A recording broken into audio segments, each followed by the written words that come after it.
often during the preseason we talk about the calm before the storm as we hit big preseason news, injuries, role changes. But this year really hasn't been a whole lot. There's not a whole lot that moves the needle. So in order, we don't want to make moves just to look busy on the site, but what has moved the needle for you so far in this preseason, Chris?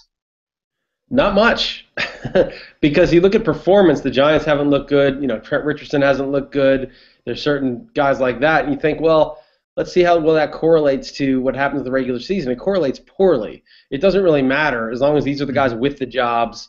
Trent Richardson arguably could lose it, but Vic Ballard's already hurt. Ahmad Bradshaw's not a guy who's going to be able to get 250 carries. He just had too many injuries and had too much mileage at this point. So, there's nothing really moving the needle. Usually by this time there's some horrible injury that happens to somebody, and it just hasn't happened.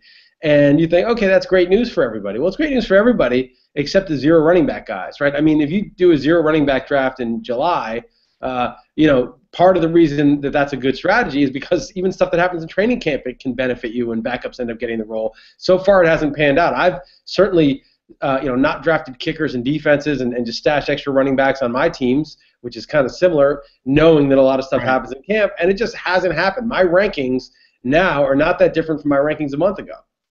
Well, I think it actually helps the zero running back guys because there's not this rush to pick up everybody yet. You can actually draft some of them still. There hasn't been that fallout. So, the people that aren't doing zero running back, I mean, they have fewer guys maybe, or maybe they're not onto some of these targets. Perhaps they're not feeling that desperation to find that. I don't know. I'm just throwing that out there, spitballing. Well, I guess we got to just clarify. I'm saying zero running back if you drafted before this point, right? Like if you drafted, say, like my NFC draft was in July, right? So I went heavy running back, but had I gone zero running back, I would have thought that by now, right, 3 weeks later, that 3.5 weeks later, that there would be a couple of running back injuries that would already possibly have benefited me, and it just hasn't happened. And the same thing for my teams that, in the Yahoo format where you don't have to take a defense or kicker, and I have extra running back stashed, I would think that by now I would have one of my lottery tickets, not necessarily mine cash, but somebody's would cash, and it could have been mine. And that just hasn't happened. So, yeah, going forward, it's good for the zero running back guys because nobody's priced up. That's true. What about the dual arrests of Le'Veon Bell and LeGarrette Blount? Does that do anything for you? Did you move these guys at all because of this? No, I did not change their projections one bit. And it's funny because a lawyer who practices, he's a criminal defense attorney who practices in Pennsylvania, which is the state law that applies here, called into the XM show yesterday while he was driving. He said he's telling all his friends that they're going to get suspended 8 games, but really there's almost zero chance they get suspended at all this year because it has to work its way through the legal system. It's only a misdemeanor. There's no evidence that these guys have been in trouble with any substance abuse before. That probably would have come out, in the media in the last couple of days had that been the case. It hasn't come out that this is their second shot or whatever. So usually the first offense is a fine anyway. Secondly, in terms of the legal, they usually let the legal case work itself out first. That can take many months. So it's a very, very slight chance for a misdemeanor arrest that this would impact their season this year. So no, I did not move them one bit. Right. Now, you have Bell as our number 11 back, at least on the site, between Giovanni Bernard at 10 and Marshawn Lynch at 12. Now, I know, and just talking to you on the show, you're not like the biggest backer of Le'Veon Bell. Part of that, I think, has got to be his yards per carry last year. Yeah, he wasn't very efficient. Garrett Blount's there probably will steal at least some of the goal line looks, though it's not like Bell is like the small scat back. He's a big guy also.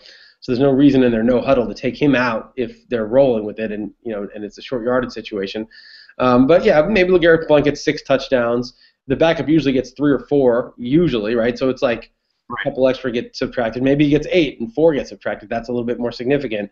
But he's going to do well in PPR. He's going to get 40, 50 catches if he stays healthy, and then he's going to get the yardage obviously with those. So I think they drafted him to be their guy. He did enough last year to show that he was good enough.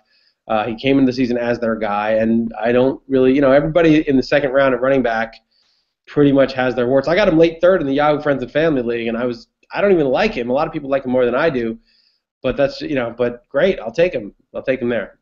That was a weird draft. I drafted it in one spot, which I don't think I like, to be honest with you. At least the way I prefer to build teams. I was next to Michael Salfino, who is the king of promoting zero running back and doing it everywhere. So I knew that any wide receiver is going to get scarce anyhow, and it's just a big wide receiver year. I kind of fell into that. I took receivers at the turn, the 2-3 turn. Who'd you take? I took old guys too. I took like Pierre Garcon.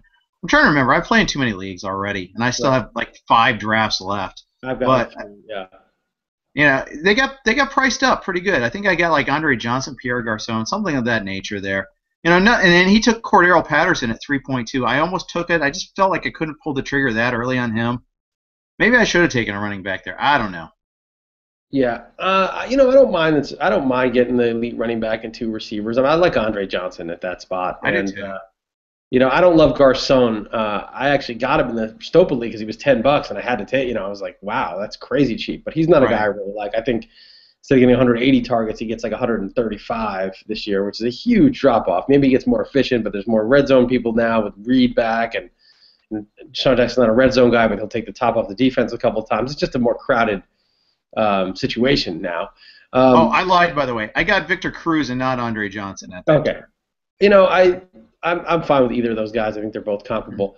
Both are going to see a lot of targets. Andre Johnson, in a way, I think is safer, just because even though I think the preseason means nothing, I'm getting a little bit like, well, the Giants look so bad, and Eli's been bad for a while now. I'm a little nervous about Cruz, whereas Andre Johnson is a Hall of Fame receiver who had 3,000 yards the last 2 years. I know he was like 33 or whatever. He's getting up there, but he's, while receivers decline at that age, we're talking about maybe one of the top 8 receivers of all time, maybe.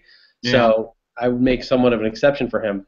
But man, when I drafted, it was so easy. I was drafting 12. I took AJ Green. I took him over Julio Jones only because I have Jones in so many places, but I probably like Jones slightly better. Green's a little safer. Way back, I took Brandon Marshall at 3/4 of PPR.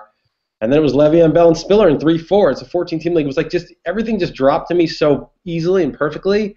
And I wrote about it. I was like, it wasn't even fun. It was like, this is like a robot could make this draft. It was like the picks were so obvious every round. I felt like I didn't have obvious choices. Now, I had the handicap of I was doing the show while we were doing the draft, at least for the first 5 or 6 rounds. That, it's harder to track things and talk and draft all at the same time and think about what you're going to do. Not to make it too much of an excuse, because you still got like a minute and a half for each pick. But it's a little bit of a different experience. But I don't think it would have changed my draft that much. Maybe I would have, instead of Garcon, maybe I would have taken Andre Johnson, or instead of Cruz, I would have taken Andre Johnson. But I was pretty much committed to taking 2 wide receivers there, knowing that what was going to come back to me, knowing that we have 2 flex spots. We'll see. It's interesting. Then the other thing about that draft was it was the extreme quarterback chicken draft. So many teams waited on quarterbacks. I should have waited. I got Nick Foles in the 10th, and I should have waited one more round because RG3 was there in the 11th, and I took the Seattle defense in the 11th. There's only 14 rounds in the whole draft, and I thought, you know what? If RG3 comes back in 12, which was 6 picks later or 5 picks later, I was going to take him just to punish people, even if I had to drop him in 2 weeks. Right. And the guy did take him, but I should have just taken RG3, who I was 50-50 on in round 10 in round 11. The reason that they play chicken on quarterbacks in that league and why that's a little bit of a weird setup and maybe not optimal is that you only have to start 1. The benches are so small you can't really carry 2 with the bye weeks. Right. I mean, there's just no way. There's no IR slot. I mean, you get no injured slot. So like you have to drop. You can't carry 2. So this is the one draft where what replacement is at quarterback. It's quarterback 14. It's not quarterback 18 because 4 people take. I mean, someone may take a backup, but it's really not a big concern. So you're getting Rivers or Roethlisberger or whoever with your Roethlisberger was undrafted. You're getting that guy with your last pick. So why would you use any kind of any amount of resources to take Andrew Luck or Nick Foles or RG3 beyond like a 10th or an 11th or whatever, when a guy who's probably going to throw if he plays 16 games close to 30 touchdowns and 4,300 yards is going to be there for free. You know what I mean? Exactly. It's the ultimate replacement value that is so high for quarterback. Yeah, this league illustrates why I like to play at least super flex, if not 2 QBs. I got Matt Ryan at 10.14, and I'll take that any day when I'm playing weight on the quarterbacks, of course. It was an interesting draft as far as that goes. Let's talk about some of the trendy guys. See if you like them. See where maybe some of these guys are getting a little bit of their gravity here. Cody Latimer on the early draft pick by the Denver Broncos.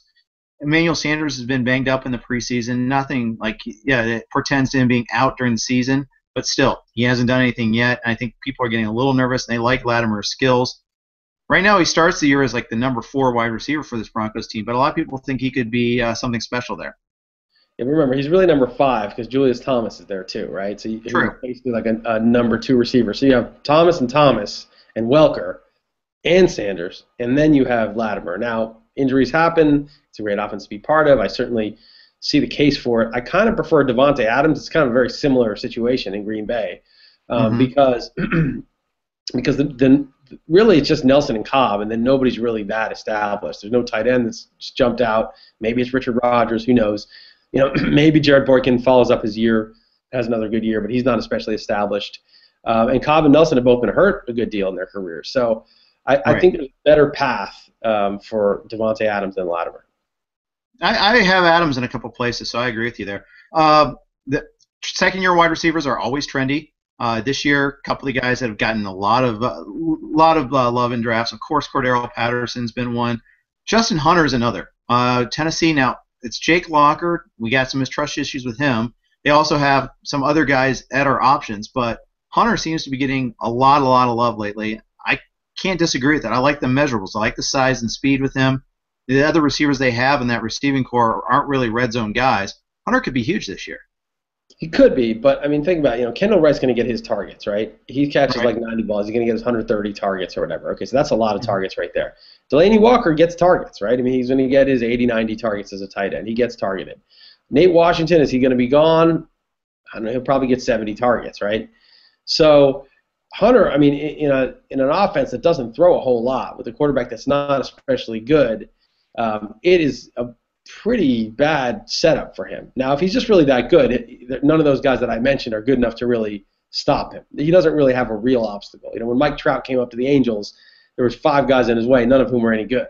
It's like there were bodies there in his way, but there were bodies you could kind of just walk over. They weren't people really standing in his way. So I do think there's some upside. I just think the floor is low. I'm not sure. I don't know that they're going to give him the shot. He certainly profiles as the type of guy like an Alshon Jeffrey that could do it. The problem just is that in Chicago, the Mark Trestman's offense and Josh McCown, when Cutler went down playing so well also, was a huge part of that Jeffrey story. And I don't know if we have the other parts around there also.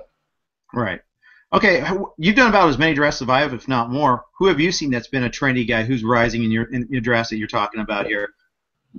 There's a few guys that I don't like very much that have been rising up, and one of them is Brandon Cooks. In a non-PPR, I just really don't see him as viable. I mean, maybe in the 10th round, but he's not going to be there. In PPR, I get it, but even so, I mean, you have Kenny Stills, who's the second-year receiver, who's great in the targets he got last year, and that nobody's drafted him, and yet he's the guy who could take the leap over the rookie.